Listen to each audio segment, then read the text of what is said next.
Buenas tardes, hermanos. Hace un poquito de calor. Ahorita que veníamos en el carro, venía escuchando las noticias y el día de mañana, creo, mañana termina el mes, ¿no? ¿Cuándo termina el mes? ¿Mañana? ¿Pasado? El lunes. Bueno, están esperando nada más el lunes, están esperando el lunes para declarar que el mes de julio es el mes más caluroso de toda la historia de la humanidad, ¿verdad? El mes de julio en todo el mundo. El mes con más calor. No hay registros de las temperaturas que se tienen en el mundo como las que se tienen ahora, así que estamos en un tiempo de bastante calor y eso obviamente agobia nuestro ánimo, nos deprime un poquito, nos adormece, pero yo les invito a que por un momento mantengamos nuestra atención a lo que el Señor quiere hablarnos en esta noche. Les voy a pedir por favor que busquen el libro de Hechos en el capítulo 1.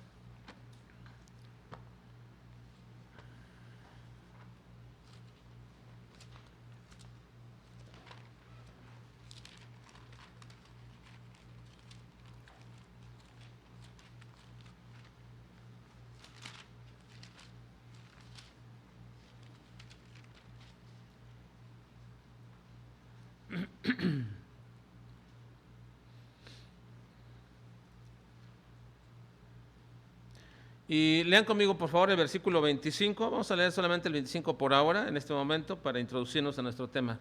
Hechos 1, versículo 25. Vamos a leer juntos este versículo. Dice: para que tome la parte de este ministerio y apostolado de que cayó Judas por transgresión para irse a su propio lugar. Una vez más, por favor, leamos juntos.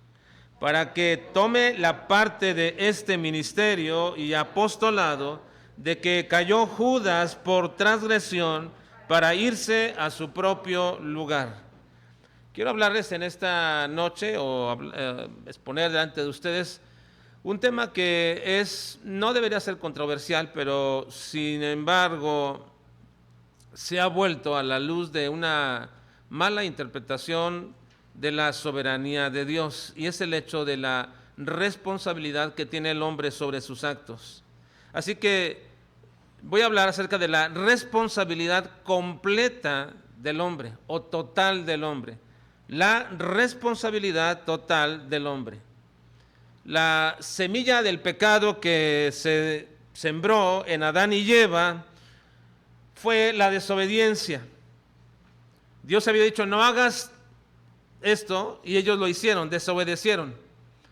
Obviamente hubo muchos factores, obviamente el diablo engañó a Eva y todo ello, pero esa semilla de desobediencia se plantó en Adán y en su posteridad por causa del pecado que él cometió. La desobediencia es uno de los pecados que son, diríamos, los primeros que se comienzan a verificar en el hombre, en la vida del hombre, que tiene una naturaleza pecaminosa.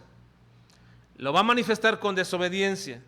La desobediencia es a lo largo de toda nuestra vida, no solamente de niños cuando nacemos se nos castiga por desobedecer, no solamente en la adolescencia batallamos con la adolescencia, con la desobediencia de nuestros hijos, sino incluso nosotros somos desobedientes continuamente a Dios.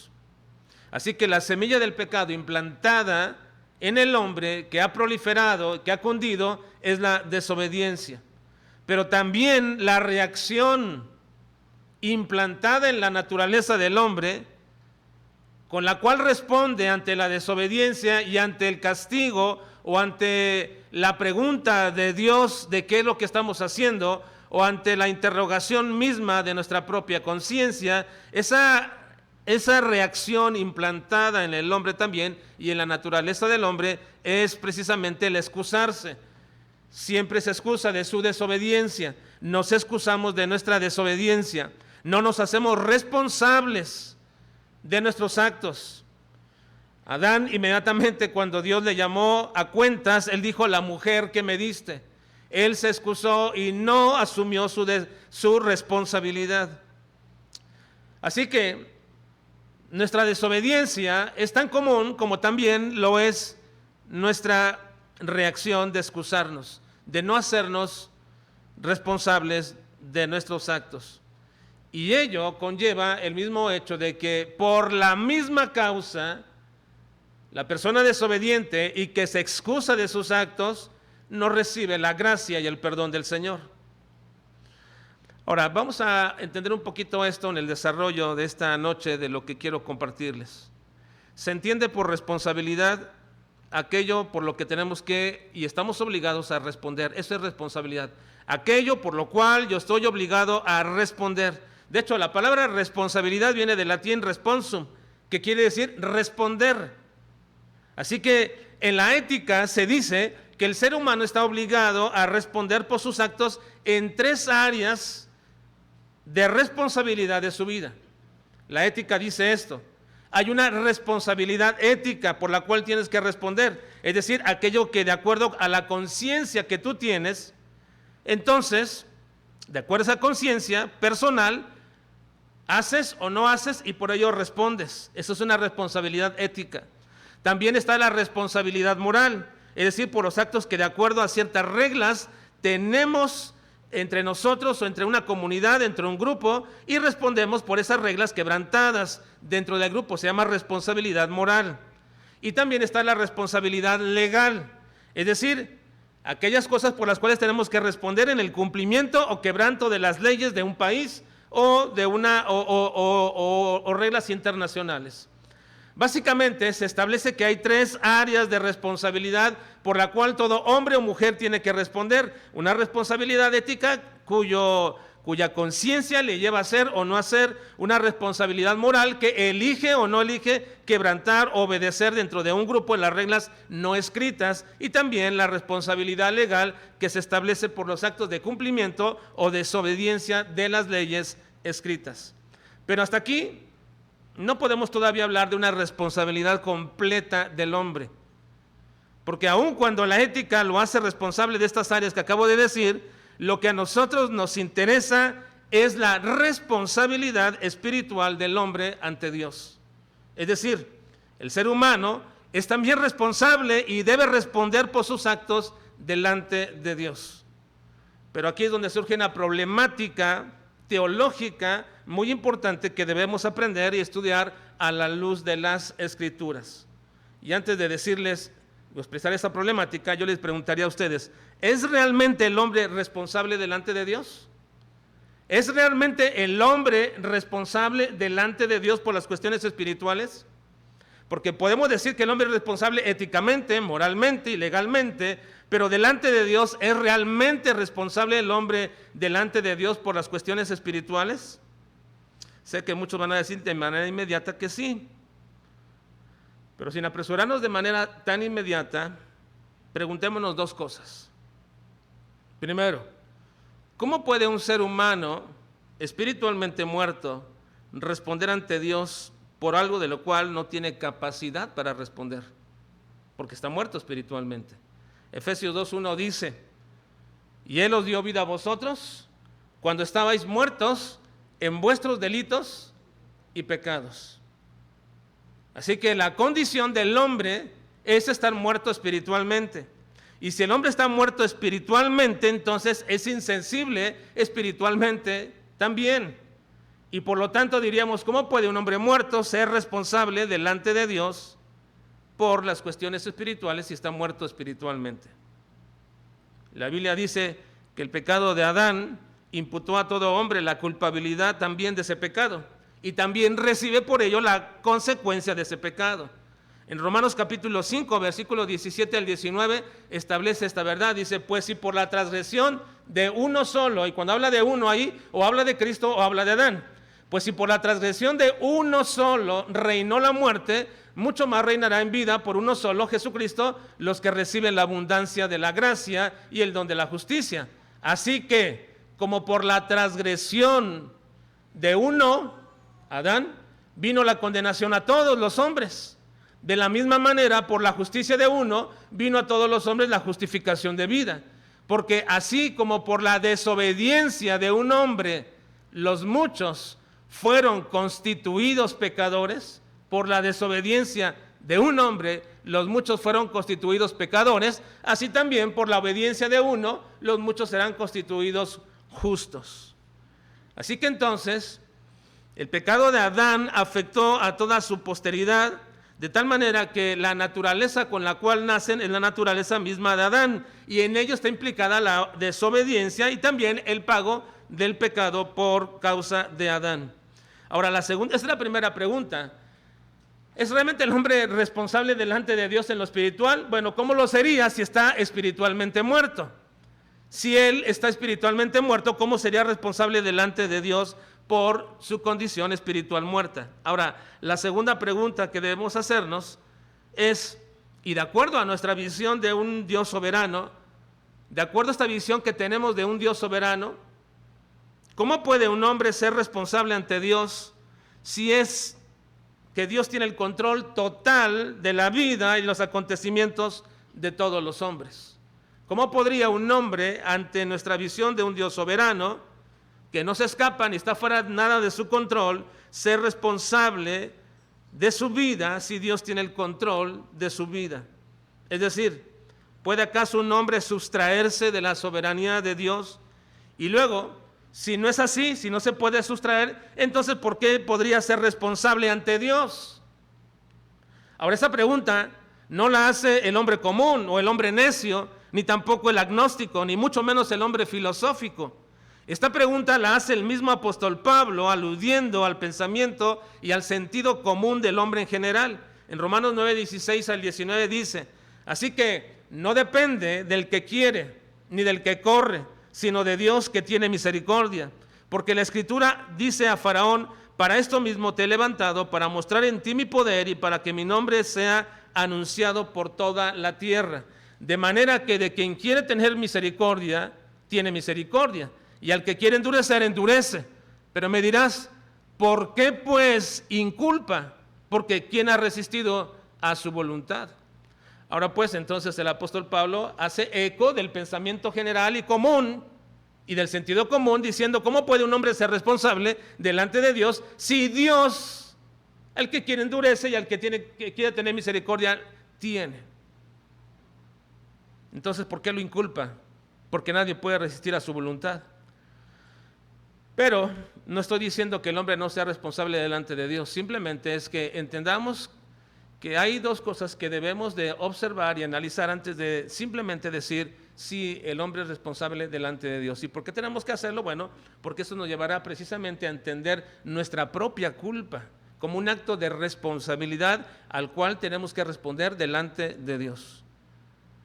Así que para ayudarnos a contestar a esta cuestión vamos a observar un evento en el cual, en el libro de los Hechos que acabamos de leer, y al final vamos a responder estas dos preguntas iniciales. ¿Es realmente el hombre responsable delante de Dios? ¿Y cómo lo sería si está muerto espiritualmente? ¿Y cómo lo sería si no se puede sustraer de la soberanía de Dios?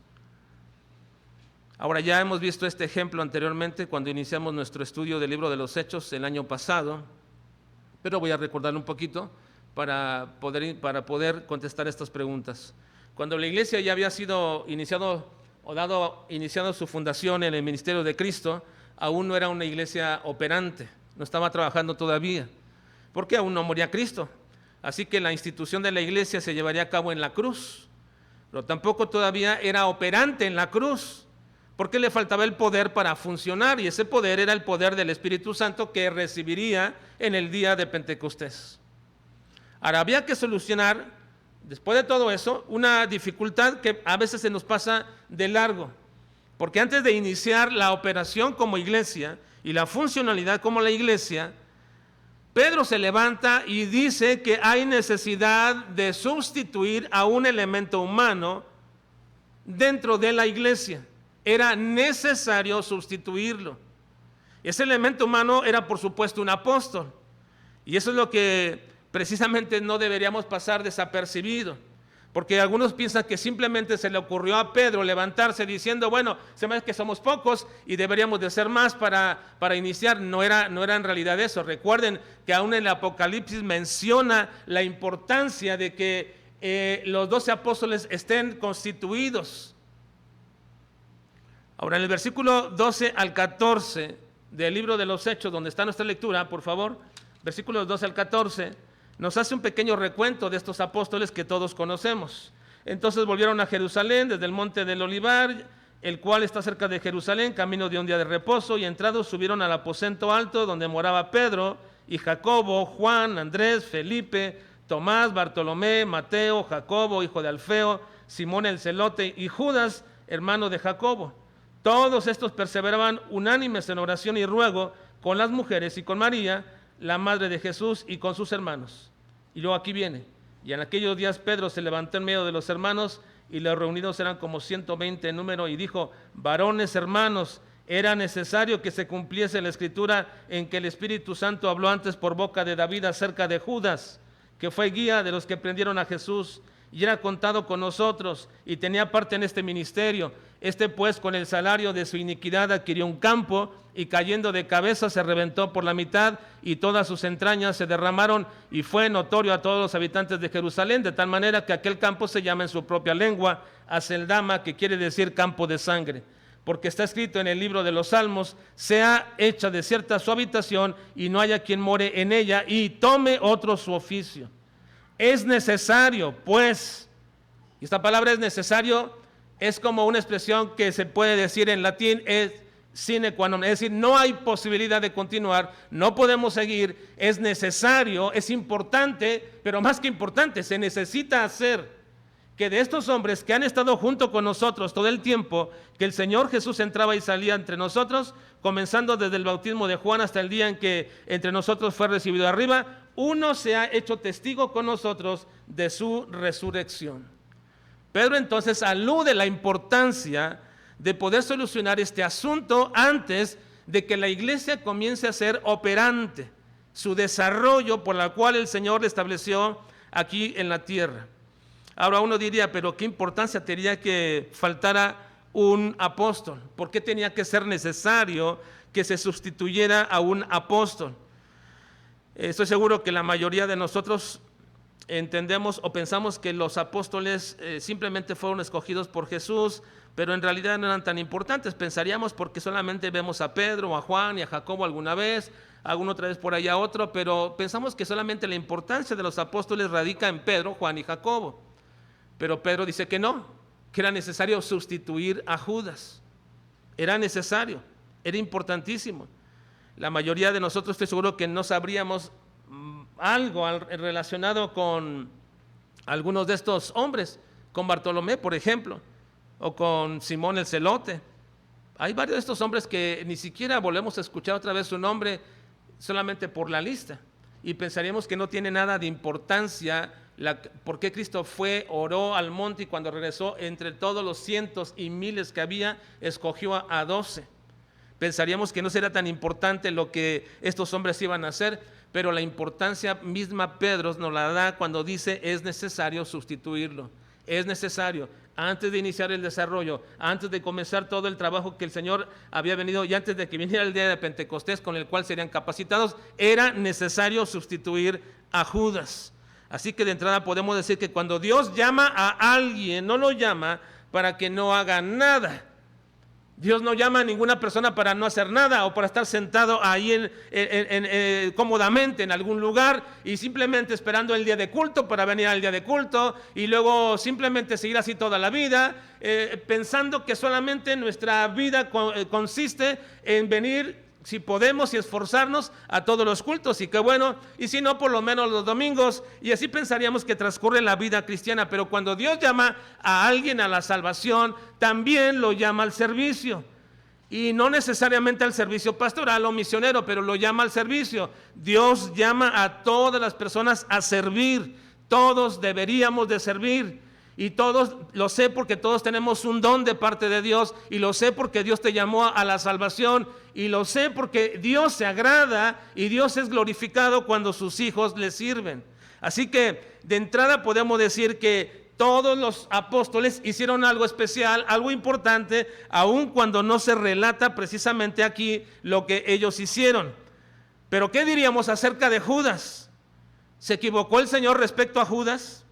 ¿Escogió equivocadamente nuestro Señor Jesucristo a Judas? Fue a orar al monte y pasó la noche orando, y cuando viene de regreso escoge a 12 y entre ellos llamó a Judas. Y quizás el propio Judas se pudo haber sentido a lo mejor extrañado de que lo hubiese llamado. Ahora, ¿acaso Cristo no previó que Judas sería un traidor? Por supuesto. Pedro nos da la respuesta en los siguientes versículos, cuando dice en el versículo 15 y 19, respecto a lo que acabamos ya de leer, lo que el Señor hizo respecto a esto. Primero, Pedro nos dice que Cristo escogió a Judas para que la Escritura se cumpliera. Versículo 16, varones hermanos, era necesario que se cumpliese la Escritura en que el Espíritu Santo habló antes por boca de David acerca de Judas, que fue guía de los que prendieron a Jesús. Así que la primera razón por la cual Cristo escogió a Judas es para el cumplimiento de la Escritura. Y tenemos que recordar que las profecías del Antiguo Testamento, de toda la Escritura, son una manifestación del conocimiento previo de Dios. Algo que debemos entender bien en el aspecto de la omnisciencia de Dios, a la cual aludimos siempre. La omnisciencia de Dios no solamente es decir que Dios conoce todo, sino que también la omnisciencia de Dios incluye lo que se llama la presciencia. Es decir, Dios conoce todas las cosas de antemano, pero no solamente las conoce que van a suceder, sino que Él dispone, protege, cuida y resguarda que éstas suceden. Él dispone que sucedan, pero también las cuida para que esto suceda. Si algo sucede que Dios no tenía previsto, entonces Dios ni es omnisciente y tampoco es Dios, porque Él no conoce todas las cosas y no las conoce. Si no las conoce todas las cosas, entonces Dios no es eterno, porque para conocer todas las cosas de antemano debe ser eterno. Y como no es eterno, entonces tampoco Dios diríamos que es ilimitado. Porque si no es eterno, entonces tiene un principio y un fin. Y si tiene un principio y un fin, entonces está limitado. Y como está limitado, entonces no es todopoderoso. Y si no es todopoderoso, y podemos ir desarrollando todas las cosas que se van desechando de Dios, simplemente cuando digamos que si Dios no tenía conocimiento previo de esto, entonces no es Dios. El cumplimiento de la Escritura es una presentación de un Dios omnisciente, soberano, todopoderoso, eterno, con todas sus perfecciones. Dios había planeado que su Hijo Jesucristo fuera traicionado por uno de sus más cercanos seguidores y lo profetizó mediante David. En el Salmo 41:9 dice: aún el hombre de mi paz en quien yo confiaba, el que de mi pan comía, alzó contra mí el calcañar. En el Salmo 55:12 y 13 dice: porque no me afrentó un enemigo, lo cual habría soportado, ni alzó contra mí el que me aborrecía, porque me hubiera ocultado de él, sino tú, hombre al parecer íntimo mío, mi guía y mi familiar. Ahora este traidor tendría que ser un hombre muy cercano a Jesús, pero la pregunta es, ¿tendría que ser Judas? ¿Tendría que ser Judas? Algunos piensan que había posibilidad para que fuera cualquiera de los apóstoles. Yo no creo así. Yo creo que tenía que ser Judas.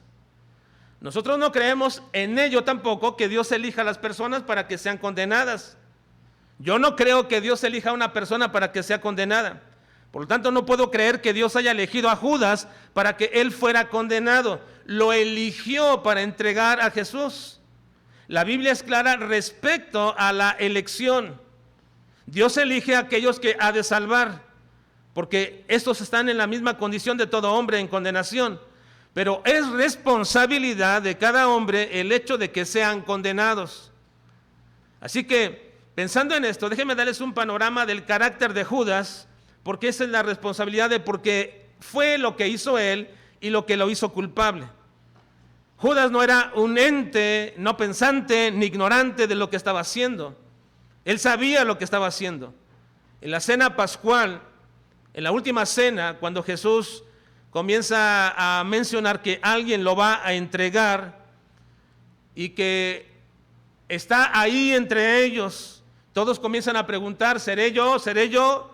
Porque algunos de ellos ni siquiera podían pensar: bueno, yo no lo puedo ser. Más bien se preguntaban: ¿acaso seré yo? En realidad se preguntaban si habían creído correctamente en Cristo, si eran capaces de entregar a Jesús.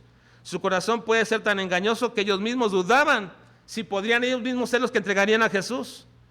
Y por eso comenzaron a preguntar cada uno: ¿seré yo? ¿Seré yo? Ahora, una respuesta general para todos fue la que Cristo dio: el que meta conmigo la mano en el plato, ese es. Así que el traidor era uno de ellos, pero nadie sabía quién. porque todos estaban dentro de las mismas características. Así que cuando uno en particular mete la mano en el plato al mismo momento que Jesús y le pregunta, ¿soy yo maestro? No lo hizo porque fue una casualidad. Él entendió plenamente y en plena conciencia que su pregunta estaba precedida por la acción cínica de meter su mano en el plato deliberadamente como una reacción retadora ante la afrenta de ya haber sido descubierto por Jesús. Así que creo que no hubo en Judas ningún ápice de terror, ningún desaliento, ninguna incomprensión cuando él dijo, ¿seré yo? Y ante la respuesta de Cristo, tú lo has dicho, simplemente manifestó el cinismo de Judas.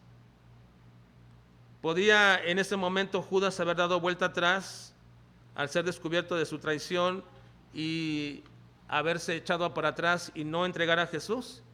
No, no podría haberlo hecho, porque estaba escrito que lo haría. Así que él recibió dinero para entregarle, y cuando Cristo le dijo que fuera a hacer lo que ya había previsto, fue y lo hizo pronto. Salió y siguió su plan. Juan nos dice en ese momento que Satanás entró en su corazón, así que tomó el control de sus pensamientos y de sus intenciones, pero un corazón perverso como el de Judas no necesitaba más fuerza del diablo para hacer lo que ya había propuesto hacer. Judas estaba siendo responsable de su propia condenación, porque Judas no hizo nada de esto en ignorancia. Él no estaba ignorando, él no estaba siendo llevado por una fuerza que no podía controlar, ni por pensamientos que no podía en ese momento quitar de su vida. Él sabía lo que estaba haciendo.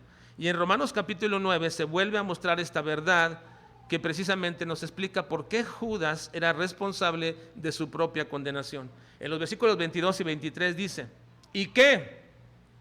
Si Dios, queriendo mostrar su ira y hacer notorio su poder, soportó con mucha paciencia los vasos de ira preparados para destrucción, y para hacer notoria la riqueza de su gloria, las mostró para con los vasos de misericordia que Él preparó de antemano para gloria. Ahora, aquí hay una importante aclaración que hay que hacer. Hay una diferencia en cuanto a los vasos de destrucción. Dice, los vasos de ira preparados para destrucción. Y aunque nosotros no podamos ver esto en el español, aquí se encuentra un verbo muy importante entre el griego que se llama un verbo pasivo acusativo, que implica precisamente el hecho de que la persona es la que hace este acto.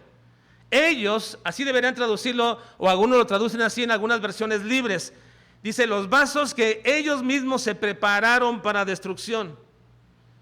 Ahora bien, se ve claramente la distinción en ello cuando hay un contraste y se menciona que Dios preparó los vasos de misericordia de antemano para su gloria. Él preparó los vasos de antemano. Dios preparó los vasos de misericordia de antemano. Él los preparó. Así que, si alguien es destruido en la condenación, es porque se preparó para la condenación.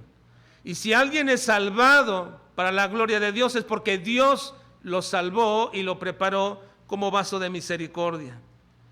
Ahora, conectemos esto precisamente, este pensamiento que dice Pablo en Romanos, hablando de la responsabilidad de un vaso de destrucción que él mismo se preparó, o un vaso de misericordia que Dios preparó, este contraste que existe, y conectémonos con el mismo Judas.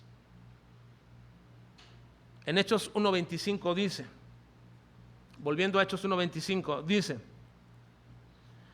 para que tome la parte, después de lo que menciona lo que tenía que hacer, así que oraron, bueno, leo 24, 23 me quedé ahí, y se señalaron a dos, José llamado Barsabás, que tenía por sobrenombre Justo, y a Matías. Y orando dijeron, tú Señor, que conoce los corazones de todos, muestra cuál de estos dos has escogido, para que tome la parte de este ministerio y apostolado, de que cayó Judas por transgresión, para irse ¿a dónde? Para irse a su propio lugar. La distinción es clara que hace aquí Pedro en el libro de los Hechos, para irse a su propio lugar. Judas se fue a su propio lugar porque él se preparó para destrucción. Así que Pedro está haciendo en este momento una alusión muy importante para irse a su propio lugar, lo que nos indica que Judas mismo fue responsable de su perdición y que su acto de traición, aun cuando cumplía la profecía, fue obra de su malvado corazón. Así que Pedro está diciendo que hay un lugar vacío por causa de la muerte y traición de Judas, y que ese acto traicionero es responsabilidad del mismo Judas. Él eligió ese lugar. Dios no obró en su corazón para cometer traición. Dios no profetizó que Judas se condenaría. Dios solamente es el autor del plan de la entrega de su hijo, de su traición, pero no de la condenación de Judas. Judas es responsable por su propia condenación. Así que, entendiendo esto de manera muy breve, porque he querido reducir un poco la explicación en esta parte, solamente para decirles, hermanos, o recordarles que el hombre es responsable delante de Dios, aún espiritualmente. Y ustedes dirán, bueno, pero ¿cómo es responsable si está muerto espiritualmente? ¿Y cómo es responsable si no se puede sustraer de la soberanía de Dios? Bueno, voy a culminar contestando las dos preguntas con las cuales empecé. ¿Por qué el hombre recibe la muerte por un pecado que no cometió?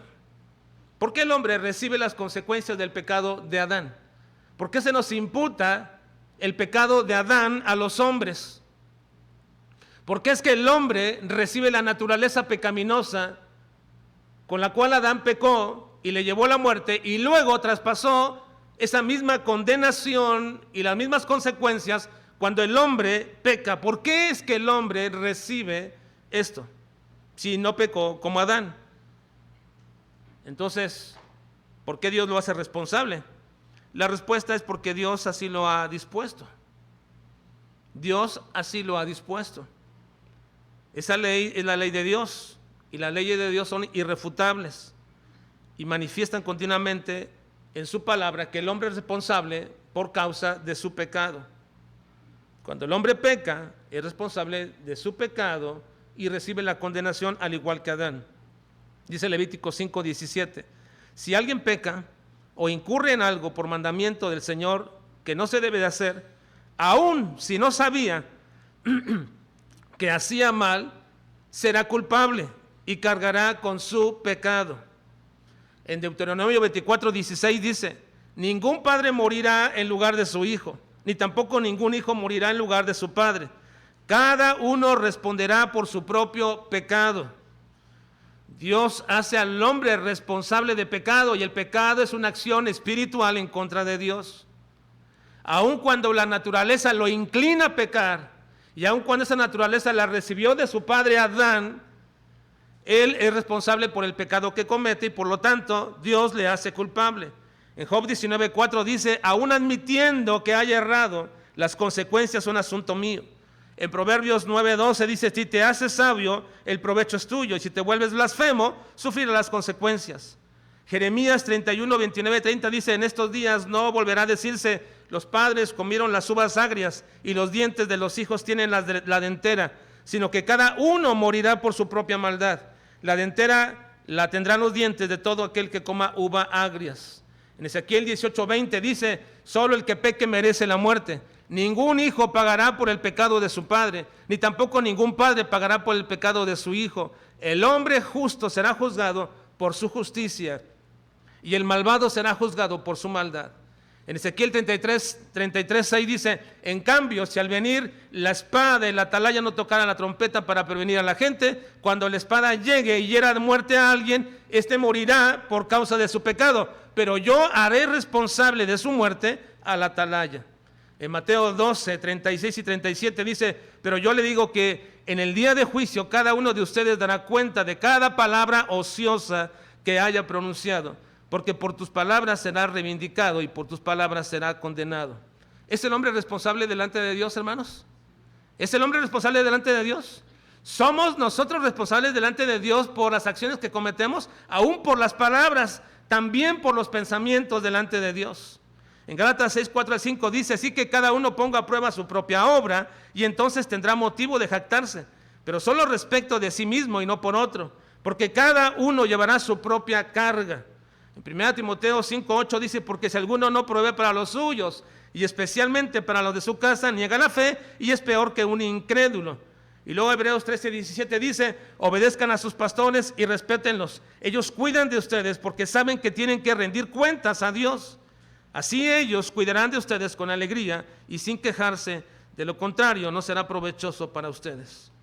En Santiago 3:1, hermanos míos, no se conviertan la mayoría de ustedes en maestros. Bien saben que el juicio que recibiremos es mayor.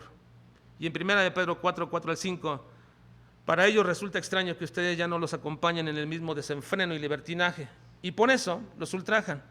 Pero tendrán que dar cuenta de ello al que está preparado para juzgar a los vivos y a los muertos.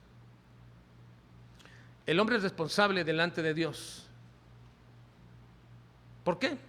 Si aún está muerto espiritualmente, bueno, porque es la ley de Dios, simple y sencillamente.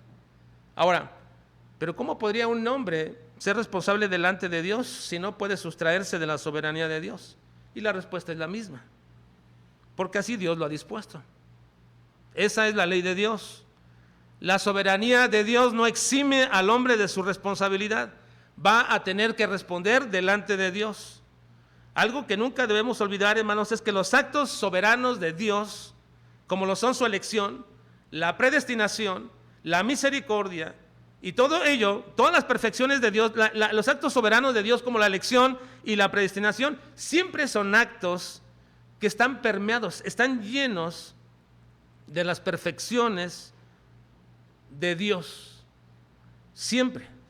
Todo acto soberano, decretivo de Dios, de elección de Dios, siempre está lleno de un acto permeado por todas las perfecciones de Dios, como el amor, la gracia, la misericordia y la benevolencia.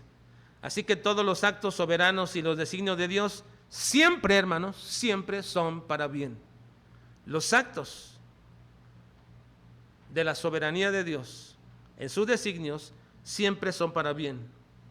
Y los actos que condenan siempre son resultado del corazón depravado y malvado del hombre, y por lo tanto son su responsabilidad. Ahora, cuando nos excusamos de nuestros actos, a nadie nos gusta que nos recriminen por lo que no hicimos o por lo que hicimos. A nadie nos gusta. Siempre nuestra primera tendencia es defendernos. Siempre de inmediato es defendernos, es excusarnos, porque aquel sí, porque yo no, o cualquier otra cosa. Siempre lo hacemos. Nadie aquí está ajeno de eso, porque así como se plantó la semilla del pecado en nosotros, también se plantó la semilla de la excusa. Siempre nos estamos excusando de nuestros actos. Pero al hacer esto, hermanos, al hacer todo esto, no estamos permitiendo que esos actos de amor, misericordia y benevolencia de Dios sean o radiquen en nuestra vida. Mira, quiero que lean conmigo por favor este último versículo, porque si nosotros no nos hacemos responsables de lo que hacemos, y esto nos sucede continuamente a todos, entonces estamos desechando la oportunidad para el arrepentimiento y la oportunidad para el perdón. Leamos Romanos 2:4-5. Dice, o menospreciáis, a ver, todos por favor, hermanos, todos leamos.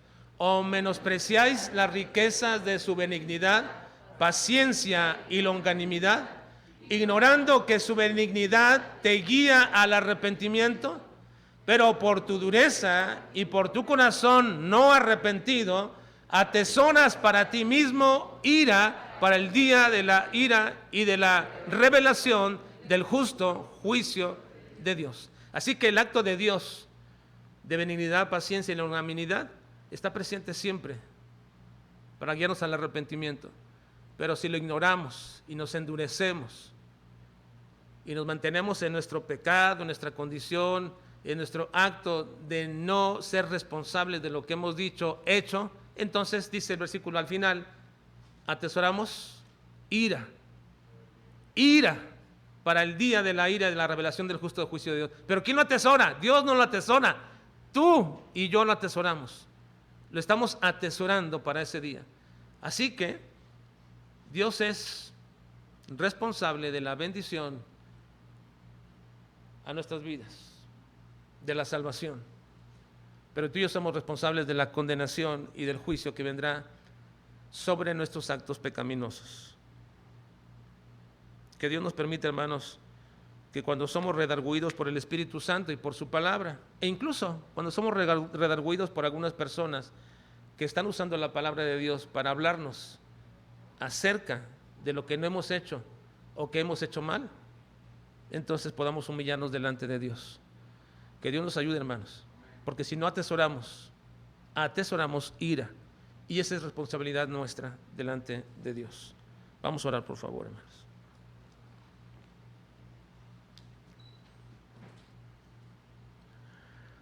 Señor, te suplico en esta noche que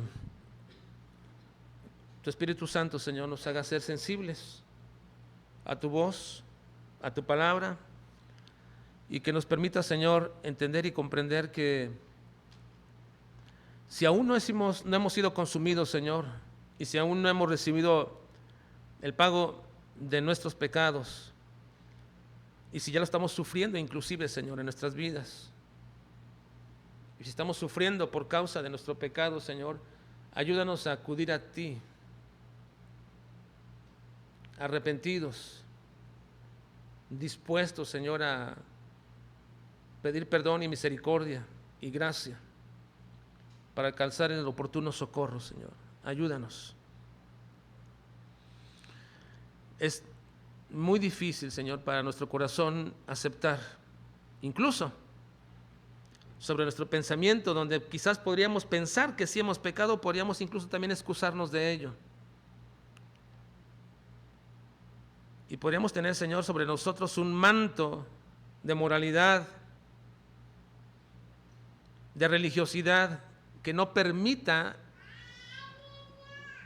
que podamos reconocer nuestro pecado, nuestra responsabilidad, y que no nos permite responder, Señor, ante ti por el pecado que cometemos.